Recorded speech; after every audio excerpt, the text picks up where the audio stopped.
बहुत बहुत धन्यवाद संचालक महोदय। सुबह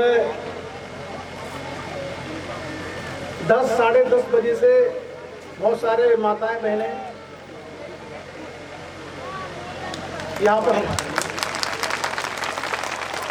आए हुए हैं और अभी अभी होली का त्योहार निकला है। अचानक गर्मी बढ़ गई है, तो ऐसे गर्मी के मौसम में आप सभी लोग इतने धैर्य के साथ यहाँ बैठे हैं, उसके लिए मैं हृदय की अनंत गहराइयों से आप सभी का आभार व्यक्त करता हूँ। भाई साहब, आज 20 मार्च 2022, ठीक एक साल पहले 20 मार्च 2021, लगभग यही समय, यही स्थान हम सब लोग यहाँ थे। और जैसा कि मुझसे पूर्व के सभी वक्ताओं ने बताया कि भारत की स्वाधीनता की महान सेनानी, हमारे लोधी समाज की कुल गौरव मां वीरांगना अवंतीबाई लोधी अंग्रेजों से लड़ते हुए आज के दिन ही शहीद हुई थी। उनकी इस शहादत को नमन करते हुए, उनकी इस शहादत को याद करते हुए, उनके सम्मान में हम सभी स्वजन यहाँ पर एकत्रित हुए हैं। तो मैं सबसे पहले मां वीरांगना अवंतीबाई लोधी, शिक्षा के सागर परम पूज्य स्वामी ब्रह्मानंद जी, उन्नाव के रहने वाले, झंडा आंदोलन के नायक, हमारे समाज के कुल गौरव अमर शहीद गुलाब सिंह लोधी, हमारे समाज से अंधविश्वास को दूर करने वाले परम पूज्य स्वामी केशवानंद जी, 1842 की क्रांति के नायक राजा हृदय शाह लोधी और इस राष्ट्र को स्वतंत्र कराने वाले, इस देश को नई ऊंचाइयों पर ले जाने वाले सभी महान पुरुषों के श्री चरणों में कोटि कोटि नमन करते हुए, लक्ष्य और वीरांगना अवंतीबाई लोधी उत्थान समिति रुधौली के द्वारा आयोजित इस कार्यक्रम के उपलक्ष्य में हमारे लक्ष्य राष्ट्रीय टीम के सभी पदाधिकारी, हमारे लक्ष्य उत्तर प्रदेश की टीम के सभी पदाधिकारी, हमारे विभिन्न जिलों से आए हुए लक्ष्य के पदाधिकारी, समाज सेवी और मेरे सामने उपस्थित सभी श्रद्धेय महान भाव, महिलाओं और प्यारे बच्चों, मैं सबसे पहले आप सब लोगों को धन्यवाद दूं। उससे पहले मैं उन सभी लोगों को धन्यवाद देता हूं जो अलग अलग जिलों से चलकर आए हैं, और ये सब आप लोगों का प्रेम है। रुधौली की इस मिट्टी में वो प्रेम है कि वीरांगना अवंतीबाई का बलिदान दिवस जो पूरे भारत में मनाया जाता है, हम लोग दिल्ली से यहाँ मनाने आए हैं।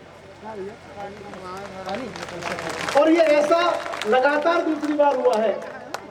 और आप जानते होंगे कि सिर्फ हम नहीं आए हैं, मैंने अभी यहाँ लोगों से बात की तो गोंडा, लखीमपुर खीरी, लखनऊ, रायबरेली, अमेठी, उन्नाव, हरदोई, औरैया, औरई, इटावा, फर्रुखाबाद, कन्नौज, हमीरपुर, कानपुर और पता नहीं कितने जिलों से लोग यहाँ आए हुए हैं। और हमारे पटेल साहब तो छत्तीसगढ़ से चल के यहाँ पे आए हुए हैं। तो इसका मतलब है कि हमारा समाज अब जाग रहा है, हमारे समाज के अंदर अब एक नई चेतना का विकास हो रहा है। इस कार्यक्रम में आने से पहले हम लोग एक गांव में गए थे, जानकीपुरवा। कितने लोग जानते हैं जानकीपुरवा गांव? उस गांव में हमने बड़ा सुंदर दृश्य देखा। हमारे समाज की एक मातृशक्ति, जिनकी शायद कुछ साल पहले शादी हुई है, वो उस घर की बहू है, और एक छोटी सी बिटिया जो 9वीं क्लास में पढ़ती है, और एक बच्चा जो 12वीं क्लास में पढ़ता है। वो तीनों लोग मिलकर के अपने गांव के, अपने समाज के बच्चों को निःशुल्क पढ़ाते हैं। और ये सब जो संभव हुआ है वो आप लोगों के, जो हमारे लक्ष्य के यहाँ स्वयंसेवक हैं, उनके माध्यम से संपन्न हुआ है। क्या आप लोगों ने कभी रुदौली में ऐसा देखा कि पूरा भारत आ जाए? ऐसा कभी हुआ? कोई बड़े से बड़े नेता का कार्यक्रम हुआ होगा, कोई बड़ी से बड़ी रैली हुई होगी, आपने कभी नहीं देखा होगा कि 20-25 जिलों के लोग ही रुदौली जैसी छोटी जगह पर आ जाए। लेकिन अभी बहुत कुछ किया जाना बाकी है। आप लोगों ने प्रेम, भाईचारा दोनों चीजें विकसित की हैं। और मैं आपके समाज के जो युवा लड़के हैं, जो हमारे युवा साथी हैं, उनको मैं बहुत बहुत धन्यवाद दूंगा। इस नई पीढ़ी ने इस समाज को पुनः एकजुट कर दिया है। हम तो दिल्ली से बैठकर केवल आपको सलाह देते हैं, लेकिन आपने देखा होगा कि जो भेलसर वहां से लेकर और यहां तक का पूरा ट्रैफिक जाम कर दिया था। इतनी बड़ी संख्या में और शक्ति के साथ हमारा समाज उस हाईवे से यहां तक आगे बढ़ा। ये कहीं ना कहीं हमारे समाज के पौरुष और हमारे समाज की नवीन चेतना को दर्शाता है। और उसमें आप जैसे युवाओं का और जो हमारे श्रद्धेय बुजुर्ग यहाँ बैठे हैं, उनके आशीर्वाद का बहुत बड़ा योगदान है। लखनऊ से मैं रात आया था। लखनऊ से यहां तक आने में केवल 1.5 घंटा लगता है। और आप सब लोग जानते हैं कि लखनऊ उत्तर प्रदेश की राजधानी है, यानी पूरे प्रदेश का संचालन लखनऊ से होता है। लेकिन हमारे लिए बड़े दुर्भाग्य की बात है कि हम 1.5 घंटे लखनऊ की दूरी से हैं, पर अभी तक कोई एसडीएम, कोई डीएम, कोई सचिव हम रुदौली से या अयोध्या से अपने समाज का लखनऊ नहीं भेज पाए। इसका मतलब है बहुत लंबा समय हमारा जा चुका है। अब हमें नए सिरे से सोचने का, नए काम करने का वक्त आ गया है। और केवल रुदौली नहीं, जब मैं रुदौली की बात करता हूं तो इसमें अमेठी भी शामिल है, इसमें रायबरेली भी शामिल है, इसमें गोंडा भी शामिल है, इसमें बस्ती भी शामिल है, इसमें सिद्धार्थनगर भी शामिल है, इसमें महाराजगंज भी शामिल है, इसमें उन्नाव भी शामिल है, और लखनऊ के आसपास के वो सारे जिले शामिल हैं जहां लोधी समाज की बड़ी आबादी है। लेकिन शिक्षा में पिछड़ने के कारण हम न्यायपालिका और प्रशासन का हिस्सा नहीं बन पाए। आपके ही समकक्ष कुर्मी समाज की आबादी है, बाराबंकी में बड़ी कुर्मी समाज की आबादी है, फैजाबाद में बड़ी, अम्बेडकर नगर में बड़ी आबादी है। उनके समाज के बहुत बच्चे पीसीएस बनते हैं, आईएएस बनते हैं। वो लोग भी खेती करते हैं, हम लोग भी खेती करते हैं।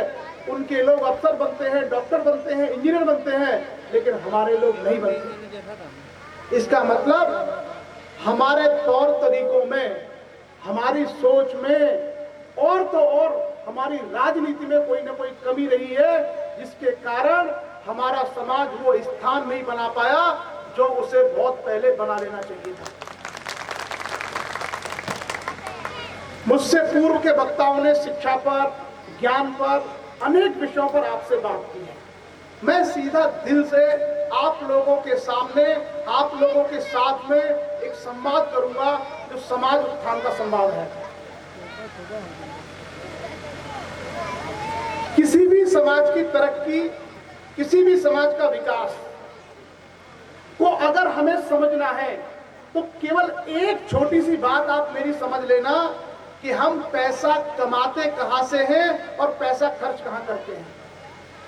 केवल इतनी सी बात हमें समझनी है, क्योंकि हम लोग लोधी जाति से हैं।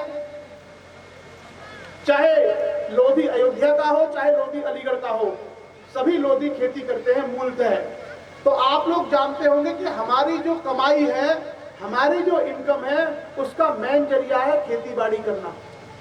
कुछ लोग हमारी तरह नौकरी करते हैं, कुछ लोगों की दुकानें हो सकती हैं, कुछ लोगों के प्राइवेट सेक्टर में नौकरी होगी, कुछ लोगों के छोटे मोटे काम धंधे होंगे।